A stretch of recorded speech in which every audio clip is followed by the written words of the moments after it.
ಏನು doctor silent ಆಗಿದೆ ಅಂದ್ಕೊಂಡ್ರೆ ಅಲ್ಲ, ಸೈಲೆಂಟ್ ಡಿಸೀಸ್ ಬಗ್ಗೆ ಹೇಳೋಕ್ಕೆ ಸೈಲೆಂಟ್ ಆಗಿದ್ದೀನಿ. ಕಿಡ್ನಿ ಸೈಲೆಂಟಾಗಿ ಡ್ಯಾಮೇಜ್ ಆಗ್ತಿರ್ಬೋದು, ನಿಮ್ಗೆ ಗೊತ್ತೇ ಇರಲ್ಲ. ಹಾರ್ಟ್ ಅಟ್ಯಾಕ್ ಆದರೆ ಪೇಯ್ನ್ ಆಗುತ್ತೆ, ಗ್ಯಾಸ್ಟ್ರೈಟ್ ಇದ್ದರೆ ಹೊಟ್ಟೆ ನೋವು ಬರುತ್ತೆ, ಜಾಯಿಂಟ್ ಪೇನ್ಸ್ಗೆ ನೋವಾಗುತ್ತೆ. ನಿಮ್ಮ ಕಿಡ್ನಿ ಮೂತ್ರಪಿಂಡ ಸೈಲೆಂಟಾಗಿ ಡ್ಯಾಮೇಜ್ ಆಗ್ತಾ ಇರುತ್ತೆ, ನಿಮ್ಗೆ ಗೊತ್ತೇ ಆಗಲ್ಲ. No pain, no symptoms, no warnings. ಕೊನೆಗೆ ಒಂದ್ಸರಿ ಡಯಾಲಿಸಿಸ್ಗೆ ಹೋಗುತ್ತೆ, ಅವಾಗ ಸರ್ ಯೂರಿಯಾ ಜಾಸ್ತಿ ಇತ್ತು, ಕ್ರೆಟಿನಿನ್ ಜಾಸ್ತಿ ಇತ್ತು, ಡಯಾಲಿಸಿಸ್ ಮಾಡಿಸ್ತಿದ್ರು ಅಂತ ಹೇಳ್ತಾರೆ. ಹಾಗಾಗಿ ಯಾವ 5 ಆಹಾರ ಪದಾರ್ಥ ತೊಗೊಳ್ಳೋದ್ರಿಂದ ಕಿಡ್ನಿ ಸಮಸ್ಯೆನ ಆಗೋದನ್ನ ಅವಾಯ್ಡ್ ಮಾಡ್ಬೋದು. 5ನೇದು ಆಹಾರ ಪದಾರ್ಥ ಭಾಳ ಇಂಪಾರ್ಟೆಂಟ್. ಕೆಲವು ಓವರ್ ತೊಗೊಂಡ್ಬಿಡ್ತಾರೆ, ಕೆಲವು ತೊಗೊಳ್ಳೋದೆಲ್ಲ ರಾಂಗ್ ಟೈಮ್ ಅಂತ, ಅದು ಪ್ರಾಬ್ಲಮ್ ಆಗುತ್ತೆ. ಹಾಗಾಗಿ ಎಂಡ್ ವಿಡಿಯೋ ತನಕ ನೋಡಿ. ನಾನು ಡಾಕ್ಟರ್ ಮುರಳೀಧರ್ ಅಂತ 500ಕ್ಕೂ ಹೆಚ್ಚು ವಿಡಿಯೋಗಳನ್ನ ಮಾಡಿದ್ದೀನಿ. ಕಿಡ್ನಿ ಕುರಿತಾಗಿ ಒಂದು ವಿಡಿಯೋ ಮಾಡಿದ್ದೀನಿ, ಆಲ್ರೆಡಿ ಅದು 5-6 ಲಕ್ಷ ವ್ಯೂ ಆಗಿದೆ. ಮರೆಯದೆ ನಮ್ಮ ವಿಡಿಯೋನ ಲೈಕ್ ಮಾಡಿ, ಶೇರ್ ಮಾಡಿ, ಇವಾಗಲೇ ಸಬ್ಸ್ಕ್ರೈಬ್ ಮಾಡಿ.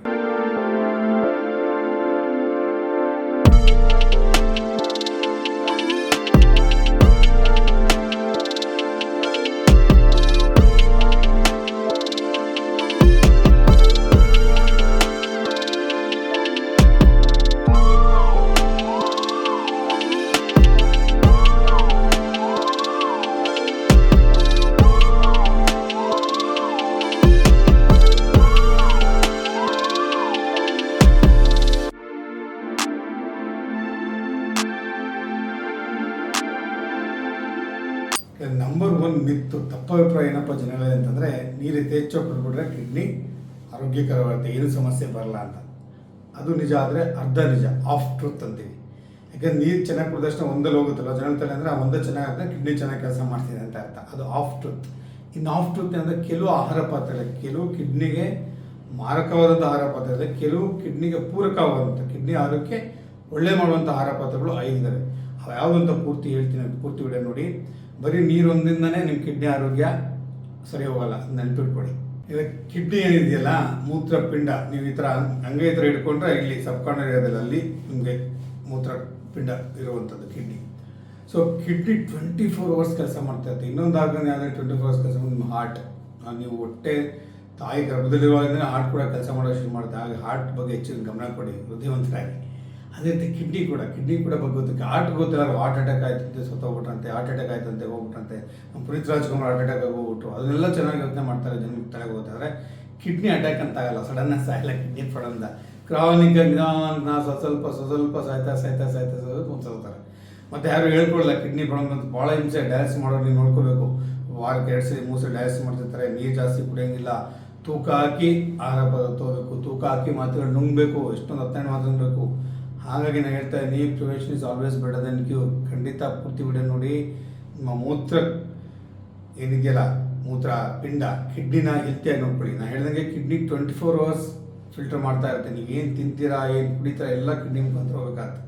ಸೊ ಹಾಗಾಗಿ ತಿನ್ನೋದ್ರ ಬಗ್ಗೆ ಗಮನ ಚೆನ್ನಾಗಿರಲಿ. ಯಾಕೆಂತಂದರೆ ನಿಮ್ಗೆ ಗೊತ್ತಿದೆ, ಊಟ ಬಲ್ಲವನಿಗೆ ರೋಗವಿಲ್ಲ, ಮಾತು ಬಲ್ಲವನಿಗೆ ಜಗಳವಿಲ್ಲ. ಊಟ ಬಲ್ಲವನಿಗೆ ಏನಿಲ್ಲ, ರೋಗ ಇಲ್ಲ. ಕಿಡ್ನಿ ರೋಗ ನಿಮಗೆ ಬರ್ಬಾರ್ದು ಅಂದರೆ ಹೇಳುವಂಥ 5 ಆಹಾರ ಪದಾರ್ಥಗಳ ಬಗ್ಗೆ ಗಮನ ಇಟ್ಟು ಕೇಳಿ. ಪೂರ್ತಿ 8 ತನಕ ವಿಡಿಯೋ ನೋಡಿ. ನಂಬರ್ 1, ಆ್ಯಂಟಿ ಆಕ್ಸಿಡೆಂಟ್ ರಿಚ್ ಇರುವಂಥ ಫುಡ್ಡು. ನಿಮ್ಮ ಗ್ರೀನ್ ಲೀಫ್ ವೆಜಿಟೇಬಲ್ಸು, ಹಸಿರು ತರಕಾರಿಗಳು, ಹಣ್ಣು ಹಂಪಲುಗಳೆಲ್ಲ ಆ್ಯಂಟಿ ಆಕ್ಸಿಡೆಂಟ್ ಹೆಚ್ಚವಾಗಿರುತ್ತೆ ಅಲ್ವಾ. ಸೊ ಆ ಥರ ಆ್ಯಂಟಿ ಆಕ್ಸಿಡೆಂಟ್ಸ್ ಜಾಸ್ತಿ ಇರುವಂಥ ಆಹಾರ ಪದಾರ್ಥಗಳನ್ನ ಉಪಯೋಗಿಸಲಿ. ನಿಮ್ಮ ಕಿಡ್ನಿಗೆ ಭಾಳ ಸೇಫು.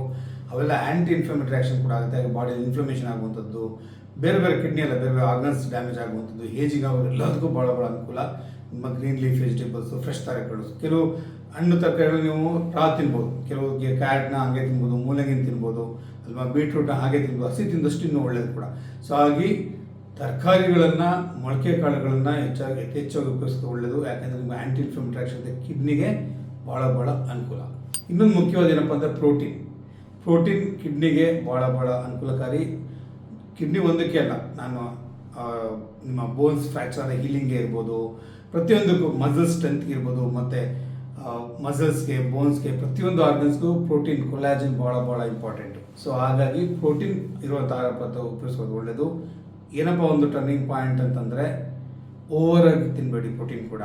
ಅದಕ್ಕೆ ಬ್ಯಾಲೆನ್ಸ್ ಡಯಟ್ ಅಂತೇಳಿ WHO world health organisation balance diet 30% protein, 30% fat, 30% carbohydrates, minerals, vitamins, ನೀರು ಎಲ್ಲ ಯಥೇಚ್ಛವಾಗಿ ಎಲ್ಲ ತೊಗೋಬೇಕು. ಓವರ್ ಅಲ್ವಾ, ಅತಿಯಾದರೆ ಏನೋ ಅಮೃತವೂ ವಿಷಯ. ಸೊ ಹಾಗೆ ಅತಿಯಾದ ಪ್ರೋಟೀನ್ ತೊಗೋದು. ಅತಿಯಾದ ಪ್ರೋಟೀನ ತೊಗೊಂಡ್ರು ಕೂಡ ಕಿಡ್ನಿಗೆ ಓವರ್ಲೋಡ್ ಆಗುತ್ತೆ ಅಲ್ವಾ, ಯೋಚನೆ ಮಾಡಿ ಅಲ್ವಾ, ಕಿಡ್ನಿಗೆ ಓವರ್ಲೋಡ್ ಆಗುತ್ತೆ. ಯಾವುದೇ ಆರ್ಗನ್ಸ್ ಬಾಡಿಯಲ್ಲಿ ಒಂದು ಇದೇ ಆದಂಥ ನಿರ್ದಿಷ್ಟವಾದ ಒಂದು ಅದರ ಕಾರ್ಯ ವೈಖರಿ ಇರುತ್ತೆ, ನಿರ್ದಿಷ್ಟವಾದ ಕೆಲಸ ಮಾಡೋ ಶಕ್ತಿ ಇರುತ್ತೆ. ಅದಕ್ಕೆ ಓವರಾಗಿ ಮಾಡಿದ್ರೆ ಏನಾಗುತ್ತೆ, ಡ್ಯಾಮೇಜ್ ಆಗುತ್ತೆ. ವೆರಿ ಸಿಂಪಲ್ ಅಲ್ವಾ. ಸೊ ಹಾಗಾಗಿ ಓವರಾಗಿ ಕೂಡ ಪ್ರೋಟೀನ್ ತಿನ್ನಬಾರ್ದು. ನಮ್ಮ ಕೆಲವು ಬಾಡಿ ಬಿಲ್ಡರ್ಸು, ಮಸಲ್ಸ್ ಮಾಡೋ ಜಿಮ್ ಹೋಗೋರೆಲ್ಲ ಯಥೇಚ್ಛವಾಗಿ ದೇಹಕ್ಕೆ ಬೇಕಾದಂಥ ಹೆಚ್ಚು ಆಹಾರ ಪದಾರ್ಥ, ಅದು ಕೂಡ ಕಿಡ್ನಿ ಡ್ಯಾಮೇಜ್ ಆಗ್ಬೋದು. ಗಮನ ಇರಲಿ, overeating is also injurious to kidney. Number 3 ನೀರಿನಂಶ ಜಾಸ್ತಿ ಇರುವಂಥ ಹಣ್ಣು ಹಂಪಲುಗಳು. ನಿಮ್ಮ ಹಣ್ಣು ಹಂಪಲಲ್ಲಿ ನೀರು ಇರುತ್ತೆ. ವಾಟರ್ ಮೇಲೆ 90-95% ನೀರಿರುತ್ತೆ. ಪಪ್ಪಾಯದಲ್ಲಿ ನೀರು ಯಥೇಚ್ಛವಾಗಿರುತ್ತೆ. ನಿಮ್ಮ ಕುಂಬಳಕಾಯಿ ಇರ್ಬೋದು, ಅಥವಾ ನಿಮ್ಮ ಜ್ಯೂಸ್ ಮಾಡೋಕ್ಕೆ ಎಷ್ಟೊಂದು ಹಣ್ಣುಗಳನ್ನ ಉಪಯೋಗಿಸ್ತೀವಲ್ಲ, ಆ ಜ್ಯೂಸ್ಗಳೆಲ್ಲೂ ಎಲ್ಲ ರೀತಿಯ ಹಣ್ಣುಗಳಲ್ಲಿ ಯಥೇಚ್ಛವಾಗಿ ನೀರಿನಂಶ ಜಾಸ್ತಿ ಇರುತ್ತೆ. ಅದು ಕಿಡ್ನಿಗೆ ಜಾಸ್ತಿ ಲೋಡ್ ಬೀಳ್ದಂಗೆ ಕಿಡ್ನಿಲಿ ಎಲ್ಲ ಕಲ್ಮಶ ಟಾಕ್ಸಿನ್ಸ್ ಫ್ಲಶ್ ಮಾಡೋಕ್ಕೆ ಅನುಕೂಲ ಆಗುತ್ತೆ. ಹಾಗಾಗಿ ಹಣ್ಣು ಹಂಪಲು ತಿನ್ನಿ, ಒಂದೇ ತಿಂದ ಕುತ್ಕೋಬೇಡಿ ಅಲ್ವಾ. ಹಣ್ಣು ಹಂಪಲು ತಿಂದರೆ ಹಣ್ಣು ಹಂಪಲು ಅಷ್ಟೇ, ಬೇರೆ ಸಿಗಲ್ಲ, ಪ್ರೋಟೀನ್ ಸಿಗಲ್ಲ, ನೆನ್ಪಿಟ್ಕೊಳ್ಳಿ. ಸೊ ಹಾಗಾಗಿ ಬ್ಯಾಲೆನ್ಸ್ ಡಯಟ್ ಇಂಪಾರ್ಟೆಂಟು. ಹಣ್ಣು ಹಂಪಲುಗಳನ್ನು ಫುಟೇನೆ ಅಂತ ಹೇಳ್ತೀವಿ. ನಾನು ನಮ್ಮ ಮನೇಲಿ ಯಾವಾಗ ಅಟ್ಲೀಸ್ಟ್ ಒಂದು ಫ್ರೂಟ್ ಯಾವ್ದು ತಿನ್ನಬೇಕು, ಒಂದು ದಿನಕ್ಕೆ ಒಂದು ಬಾಳೆಹಣ್ಣು, ಇನ್ನೊಂದು ದಿವಸ ಏನೋ ಕಿತ್ತಲೆ ಹಣ್ಣು, ಇನ್ನೊಂದು ಸೇಬು, ಏನೋ ಒಂದು. ನಾನು ಯಾವಾಗ ಹೇಳ್ತಿದ್ದೀನಿ, ನಿಮ್ಮ ಚೇಪಿನಕಾಯಿ ಸಿಗ್ತದೆ, ಸೀಬೆಕಾಯಿ, ಅದು ನಿಮ್ಮ ಆ್ಯಪಲ್ಗಿಂತ ತುಂಬ ಶ್ರೇಷ್ಠ. ಎಲ್ಲ ರೀತಿಯಲ್ಲೂ ಆ್ಯಪಲ್ಗಿಂತ ದುಡ್ಡು ಕಡಿಮೆ, ಒಳ್ಳೊಳ್ಳೆ ಪೋಷಕಾಂಶಗಳು ಯಥೇಚ್ಛವಾಗಿ, ವಿಟಮಿನ್ಸ್ ಎಲ್ಲ ಯಥೇಚ್ಛವಾಗಿರುತ್ತೆ. ಸೊ ಹಾಗೆ ಚೇಪಿನಕಾಯಿ ಅಂತ ಹಣ್ಣು, ಸೀಸನಲ್ ಫ್ರೂಟ್ಸ್ನ ಹಿತಮುಖ್ ಋತಮುಖ್ ಅಂತ ಒಂದು ಪದ ಇದೆ ಸಂಸ್ಕೃತದಲ್ಲಿ. ಹಿತವಾಗಿ ತಿನ್ನಿ, ಋತುಗೆ ಸಂಬಂಧಪಟ್ಟಿದೆ. ಋತಮುಖ್ ಹಿತಮುಖ್ ಅಂತ. ಋತಕ್ಕೆ ಯಾವ ಋತುದಲ್ಲಿ ಒಂದೊಂದು ಹಣ್ಣನ್ನು, ಒಂದು ಮಾವಿನ ಹಣ್ಣು ಕಿಂಗ್ ಆಫ್ ಫ್ರೂಟ್ಸ್ ಅಂತೀವಿ, ಮಾವಿನ ಕಾಲದಲ್ಲಿ, ಬೇಸಿಗೆ ಕಾಲದಲ್ಲೇ ಸಿಗುತ್ತೆ. ಎಲ್ಲ ಇದನ್ನು ನೀರು ಜಾಸ್ತಿ ಇರುವಂಥ ಹಣ್ಣು ಹಂಪಲೆಲ್ಲ ಬೇಸಿಗೆ ಕಾಲದ ಅಂತ. ಆ ಋತುಗೆ ಸಂಬಂಧ ಸಿಕ್ಕಂತಹ ಆಹಾರ ಪದ ಋತುಯಲ್ಲಿ ಉಪಯೋಗಿಸ್ಕೊಳ್ಳಿ. ಅದನ್ನೂ ಓವರ್ ಮಾಡಬೇಡಿ. ಅತಿಯಾದರೆ ಅಮೃತನೂ ವಿಷ. ಅದು ಮಾಡರೇಟ್ ಪ್ರಪೋರ್ಷನ್ಲಿ ಎಷ್ಟು ಸೈಂಟಿಫಿಕ್ ಆಗಿ ನೀಡಿದೆಯೋ ಅಷ್ಟೇ ತೊಗೊಳ್ಳಿ. ನಂಬರ್ 4 ಹೆಲ್ತಿ ಫ್ಯಾಟ್ಸ್ ಅಂತ ಹೇಳ್ತೀವಿ. ಫ್ಯಾಟ್ಸಲ್ಲಿ ನಿಮ್ಗೆ ಗೊತ್ತಿದೆ, ಹಾರ್ಟ್ ಕೂಡ HDL LDL ಅಂತ ಬರುತ್ತೆ. HDL is good for heart, LDL is bad for heart, ಆ ಕೊಲೆಸ್ಟ್ರಾಲ್. ಸೊ ಅದೇ ರೀತಿ ಫ್ಯಾಟ್ ಅಂಶ ಕೂಡ ಹೆಲ್ತಿಯ ಫ್ಯಾಟ್ ಇರುವಂತಹ ಆಹಾರ ಪದಾರ್ಥ ತೊಗೊಳ್ಳೋದು ಕಿಡ್ನಿ ಹೆಲ್ತಿ ಕೂಡ ಭಾಳ ಒಳ್ಳೆಯದು. ಅದೇ ಅನ್ಹೆಲ್ತಿ ಫ್ಯಾಟ್ ತೊಗೊಂಡ್ರೆ ಕಿಡ್ನಿ ಕೂಡ ಅಪಾಯಕಾರಿ. ಅನ್ಹೆಲ್ತಿ ಫ್ಯಾಟ್ ನಿಮಗೆಲ್ಲ ಗೊತ್ತೆ, ಕಿಡ್ನಿಗೂ, ಹಾರ್ಟ್ಗೂ, ಕೊಲೆಸ್ಟ್ರಾಲ್ ಜಾಸ್ತಿ, ಎಲ್ಲರಿಗೂ ನಮಗೆ ಹೆಲ್ತಿ ಆಗಿರುವಂತಹ ಫ್ಯಾಟ್ನ ಉಪಯೋಗಿಸ್ಕೊಳ್ಳೋದು ಭಾಳ ಒಳ್ಳೆಯದು. ಹೆಲ್ತಿ ಆಗಿರೋ ಫ್ಯಾಟ್ ತೊಗೊಂಡಷ್ಟು ನಿಮಗೆ ಕಿಡ್ನಿಯ ಒಂದು ಮೆಟಾಬಾಲಿಸಮ್ಗೆ ಹೆಲ್ಪ್ ಆಗುತ್ತೆ. ಕಿಡ್ನಿಯಿಂದ ಟಾಕ್ಸಿನ್ಸ್ ಫ್ಲಶ್ ಔಟ್ ಆಗೋಕ್ಕೆ ಅನುಕೂಲ ಆಗುತ್ತೆ. ಹಾಗೆ ಹೆಲ್ತಿ ಫ್ಯಾಟ್ ತೊಗೊಳ್ಳಿ. ಅದು ನಾವು ಯಾವಾಗಲೂ ಹೇಳೋದು ಅಷ್ಟೇ. ನೋಡಿ, ದೇವರು ಬಾಯಿನ ಮುಂಗಡೆ ಕೊಟ್ಟಿರ್ತಾರೆ, ನೀವು ತೊಗೊಳಕ್ಕೆ ಮುಂಚೆ ಒಂದ್ಸಲ ಮೂಸು ನೋಡ್ತೀರಾ, ಒಂದ್ಸಲ ನಾಲ್ಕು ಟೇಸ್ಟ್ ನೋಡುತ್ತೆ, ಕಣ್ಣು ನೋಡುತ್ತೆ ಅಲ್ವಾ. ಕಣ್ಣು ಮುಖ್ಯವಾಗಿ ನೋಡಬೇಕು, ತೊಗೊಳ್ತಾ ಇರೋದು ಹೊಟ್ಟೆಗೆ ಹೋಗ್ಬೋದಾ ಹೋಗ್ಬಾರ್ದ ಅಂತ ಅಲ್ವಾ. ಏನಾಗಬೇಕಂತ ಒಂದು ಅಲ್ಲಿ ಮ್ಯಾನ್ಯಲ್ ಕೊಟ್ಟಿರ್ತಾರೆ, ಇಂತಿಂಥ ಇನ್ಸ್ಟ್ರಕ್ಷನ್ ಮ್ಯಾನ್ಯಲ್. ಪೆಟ್ರೋಲ್ ಹಾಕಿ, ಡೀಸೆಲ್ ಗಾಡಿ ಡೀಸೆಲ್ ಹಾಕಿ, ಆಯಿಲ್ ಇಷ್ಟು ಮಿಕ್ಸ್ ಮಾಡಿ ಅಂತ ಕೊಟ್ಟಿದ್ದಾರೆ. ಅದೇ ಪ್ರಪೋರ್ಷನ್ ನೀವು ತೊಗೋಬೇಕಲ್ವಾ. ಹೆಚ್ಚು ಕಡಿಮೆ ಎಂಜಿನ್ ಹಾಳಾಗುತ್ತೆ. ಅದೇ ರೀತಿ ಮಾನವ ದೇಹ ಕೂಡ ಅಲ್ವಾ. ಸೊ ಹಾಗೆ ಉತ್ತಮವಾದ ಆರೋಗ್ಯ ತೊಗೊಂಡಾಗ ಉತ್ತಮವಾದ ಎಲ್ಲ ಅಂಗಗಳು, ಕಿಡ್ನಿ ಒಂದು ಆಟ ಇರ್ಬೋದು, ಪ್ರತಿಯೊಂದು ಕೂಡ ಅನುಕೂಲ ಆಗುತ್ತೆ. ಹಾಗಾಗಿ ಎಲ್ಲವನ್ನು ಮಾಡ್ರೇಟಾಗಿ ತೊಗೊಳ್ಳೋದು ಭಾಳ ಮುಖ್ಯ. ನಾನು ಆವಾಗಲೇ ಬಿಗಿನಿಂಗ್ 5ನೇದು ಇಂಪಾರ್ಟೆಂಟ್ ಟಿಪ್ ಅಂತ ನೋಡಿ, ಯಾವ ಆಹಾರ ಪದಾರ್ಥಗಳು ನಿಮ್ಮ BP ಶುಗರ್ನ ಕಂಟ್ರೋಲ್ ಮಾಡೋಕ್ಕೆ ಇಂಪಾರ್ಟೆಂಟ್ ಅಂದರೆ ರೆಗ್ಯುಲರ್ ತೊಗೊಳ್ಳೋದು ಭಾಳ ಇಂಪಾರ್ಟೆಂಟು. ಯಾಕೆ ಅಂದರೆ most common conditions, most common reason ಏನಪ್ಪ, ಕಿಡ್ನಿ ಫೇಲ್ಯೂರ್ಗೆ ಅಂದರೆ uncontrolled diabetes, uncontrolled hypertension, BP ಅಂತೀವಿ. BP ಕರೆಕ್ಟಾಗಿ ಕಂಟ್ರೋಲ್ ಮಾಡ್ಕೊಂಡಿರಲ್ಲ, ಅದೇನು ಸಿಂಪ್ಟಮ್ಸ್ ಎಲ್ಲ ಗೊತ್ತಾಗಲ್ಲ, ನೆಗ್ಲೆಕ್ಟ್ ಮಾಡಿಬಿಡ್ತಾರೆ. ಒಂದ್ಸಲ ಕಿಡ್ನಿ ಪ್ರಾಬ್ಲಮ್ ಆಗಿರುತ್ತೆ, ಕಿಡ್ನಿ ಫೇಲ್ಯೂರ್ ಆಗಿರುತ್ತೆ.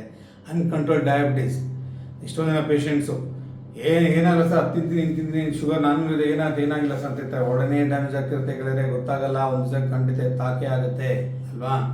ಸೊ ಅನ್ಕಂಟ್ರೋಲ್ಡ್ ಡಯಾಬಿಟಿಸ್ ನೆಫ್ರೋಪತಿ ಅಂತ ಆಗುತ್ತೆ. ಅನ್ಕಂಟ್ರೋಲ್ಡ್ BP ಇರೋದ್ರಿಂದ ಡ್ಯಾಮೇಜ್ ಆಗುತ್ತೆ ಕಿಡ್ನಿ. ಲಾಂಗ್ ಟರ್ಮಲ್ಲಿ ಖಂಡಿತವಾಗ್ಲೂ ಇವೆರಡೂ ಕಾಯಿಲೆಗಳು ನಿಮಗೆ ತೊಂದರೆ ಕೊಡುತ್ತೆ. ಯಾವಾಗ ನಾನು ವೀಡಿಯೋಸ್ಲಿ ಡಯಾಬಿಟಿಸ್ ಕುರಿತಾಗ 5 ವಿಡಿಯೋಗಳು ಮಾಡಿದ್ದೀನಿ, BP ಕುರಿತಾಗ ಮಾಡಿ, ದಯವಿಟ್ಟು ವಿಡಿಯೋಗಳು ಎಂಡ್ ಹಾಕಿದ್ದೆ ನಾವು ನೋಡಿ.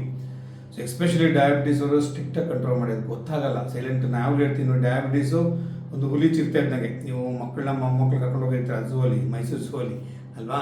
ಸೊ ಅಲ್ಲಿ ಝೂ ಅಲ್ಲಿ ಅದು ಕೇಜೊಳಗಿತ್ತಪ್ಪ ಅಂದರೆ ಏನೂ ತೊಂದರೆ ಇಲ್ಲ, ಅದರಿಂದ ನಮಗೇನು ಪ್ರಾಬ್ಲಮ್ ಇಲ್ಲ, ಏನು ಮಾಡೋಕ್ಕಾಗಲ್ಲ, ನೋಡಿ ಖುಷಿ ಪಡ್ಬೋದು. ಅದೇ ಹುಲಿ, ಅದೇ ಚಿರತೆ ಏನಾದ್ರು ಕರಡಿ ಈಚೆ ಬಂತು ಅಂದ್ಕೊಳ್ಳಿ, ನಿಮ್ಮ ಜೀವಕ್ಕೆ ಅಪಾಯ. ಅದೇ ರೀತಿ ನೀವು ಶುಗರ್ನ, BP ಥೈರಾಯ್ಡ್ನ, ಕೊಲೆಸ್ಟ್ರಾಲ್ನ ಕಂಟ್ರೋಲ್ ಇಟ್ಕೊಂಡಿದ್ದು ಅದೇನು ತೊಂದರೆ ಆಗಲ್ಲ. ಕಂಟ್ರೋಲ್ ತಪ್ಪಿತು ಜೀವಕ್ಕೆ ಅಪಾಯ, ನೆನ್ಪಿಟ್ಕೊಳ್ಳಿ. ಸೊ ಹಾಗಾಗಿ ಈ ರೀತಿಯ ಆಹಾರ ಪದಾರ್ಥಗಳನ್ನ ಕಂಟ್ರೋಲ್, ಈಗ ನಾನು ಹೇಳಿದ್ನಲ್ಲ ಮೇಲ್ಗಡೆ 3-4, ಎಲ್ಲದಕ್ಕಿಂತ ಇಂಪಾರ್ಟೆಂಟ್ ಏನು, ಶುಗರ್ನ, BP ಮತ್ತು ಕಂಟ್ರೋಲ್ ಇಟ್ಕೊಳ್ಳೋಂಥದ್ದು. ಅವುಗಳನ್ನ ಕಂಟ್ರೋಲ್ ಇಟ್ಕೊಂಡ್ರೆ ಆಟೋಮೆಟಿಕಾಗಿ ಕಿಡ್ನಿ ಡ್ಯಾಮೇಜ್ ಆಗೋದು ಖಂಡಿತ ಅವಾಯ್ಡ್ ಆಗುತ್ತೆ, ಹೆಲ್ತಿ ಆಗಿರ್ಬೋದು. ಅರ್ಥ ಹೇಳಿದ್ದು. ಸೊ ಗೆಳೆಯರೆ, ಕಿಡ್ನಿ ಕುರಿತಾಗಿ ಉತ್ತಮವಾದ ಒಂದು ವಿಡಿಯೋ ಮಾಡಿದ್ದೀನಿ. ದಯವಿಟ್ಟು ತಮ್ಮ ಬಂಧು ಮಿತ್ರರಿಗೆ, ನಿಮ್ಮ ಫ್ಯಾಮಿಲಿ ಫ್ರೆಂಡ್ಸ್ ಗ್ರೂಪ್ ಇರುತ್ತೆ, ವಾಟ್ಸಪ್ ಗ್ರೂಪ್ ಇರುತ್ತೆ, ಟೆಲಿಗ್ರಾಮ್ ಗ್ರೂಪ್ ಇರುತ್ತೆ, ಫೇಸ್ಬುಕ್ ಇರುತ್ತೆ. ಫೇಸ್ಬುಕ್ಕಲ್ಲಿ ಜನ ಫ್ರೆಂಡ್ಸ್ ಇರ್ತಾರೆ, ಅದರಲ್ಲೂ ಈ ವಿಡಿಯೋನ ಲಿಂಕ್ನ ಫಾರ್ವರ್ಡ್ ಮಾಡಿ, ಬೇಕಾದ್ರೆ ನೋಡಿ ತಿಳ್ಕೊಳ್ಳಿ ಅಲ್ವಾ. ಆ ಒಂದು ಪುಣ್ಯ ನಿಮಗೂ ಸಿಗುತ್ತೆ. ಕಿಡ್ನಿ ಫೇಲ್ ಆಗಿರೋರ್ಗೆ ಒಂದ್ಸಲಿ ಹೋಗಿ ಅವ್ರ ಮನೆ ನೋಡ್ಕೊಂಬಂದು ಎಷ್ಟು ಕಷ್ಟಪಡ್ತಿರುತ್ತೆ. ಕ್ರಾನಿಕ್ ಪ್ರಾಬ್ಲಮ್, ಕ್ರಾನಿಕ್ ಫೇಲ್ ಆಗಿಬಿಟ್ಟಿರುತ್ತೆ. ಡಯಾಲಿಸಿಸ್ ಮಾಡಬೇಕು, ದುಡ್ಡೆಲ್ಲ ಖರ್ಚಾಗಿರುತ್ತೆ, ಆ ಮುಖ ನೋಡೋಕ್ಕಲ್ಲ ಪೇಷಂಟು. ನೀವು ನೋಡಿದ ತಕ್ಷಣ ಗೊತ್ತಾಗುತ್ತೆ, ಈ ಮನುಷ್ಯನಿಗೆ ತೊಂದರೆ ಇದೆಯಪ್ಪ, ಕಾಯಿಲೆ ಅಂತ ಮುಖ ಎಲ್ಲ ಇದಾಗಿರುತ್ತೆ. ಭಾಳ ಪ್ರಾಬ್ಲಮ್. ಬದುಕಿರುವಾಗಲೇ ನರ್ಕ ನೋಡಿದ ರೀತಿ ಅದು ಗೊತ್ತಾಯ್ತು. ನಂಗೆ ಇಷ್ಟು ಜನ ಪೇಷಂಟ್ ಹೇಳ್ತಾರೆ, ಸರ್ ಹಾರ್ಟ್ ಅಟ್ಯಾಕ್ ಆದರೆ ಒಳ್ಳೆ ಸರ್, ಯಾರಿಗೂ ಕೈ ಸಿಗಲ್ಲ, ಒಂದೇ ಸಲ ಪರಮಾತ್ಮ ಪಾದಕ್ಕೆ ಹೋಗ್ಬಿಡ್ತೀವಿ ಅಂತ. ಕಿಡ್ನಿ ಪ್ರಾಬ್ಲಮ್ ಆದರೆ ಹಂಗಲ್ಲಗಳೇ ಭಾಳ ತೊಂದರೆ ಆಗುತ್ತೆ. ಭಾಳ ಮಾನಸಿಕವಾಗಿ, ದೈಹಿಕವಾಗಿ, ನೈತಿಕವಾಗಿ, ಜೊತೆಗೆ ಎಲ್ಲದಕ್ಕಿಂತ ಇಂಪಾರ್ಟೆಂಟ್ ಫೈನಾನ್ಷಿಯಲಿ ಅಲ್ವಾ, ಆರ್ಥಿಕವಾಗಿ ಭಾಳ ದುರ್ಬಲ ಆಗಿ ಸಂಸಾರನೇ ಬೀದಿ ಬಂದಿರೋ ಎಷ್ಟೊಂದು ಪ್ರಕರಣಗಳು ನಾವು ನೋಡಿ. ರಕ್ಷಾ ಸೂಪರ್ ಸ್ಪೆಷಲ್ ಹಾಸ್ಪಿಟಲ್, ನಮ್ಮ ಮಾತು ಹಾಸ್ಪಿಟಲ್ ಭಾಳಷ್ಟು ಕೇಸ್ ನೋಡ್ತಿರ್ತೀವಿ. ಸೊ ಹಾಗಾಗಿ ದಯವಿಟ್ಟು prevention is better then cure. ವಿಡಿಯೋನ ಪ್ರತಿಯೊಬ್ಬರಿಗೂ ನಿಮ್ಮ ಫ್ಯಾಮಿಲಿ ಮೆಂಬರ್ಸ್ಗೆ ಫಾರ್ವರ್ಡ್ ಮಾಡಿ. ಅವರು ಬರೀ ಹಾರ್ಟ್ ಒಂದೇ ಅಲ್ಲ, ಕಿಡ್ನಿನ ಇಂಪಾರ್ಟೆಂಟ್ ತಿಳ್ಕೊಳ್ಳಿ, ಅದ್ರ ಇಂಪಾರ್ಟೆನ್ಸ್ ತಿಳ್ಕೊಳ್ಳಿ. ಊಟ ತಿಂಡಿ ಕಂಟ್ರೋಲ್ ಮಾಡ್ಕೊಳ್ಳಿ. Prevention is always better then cure ಅಲ್ವಾ.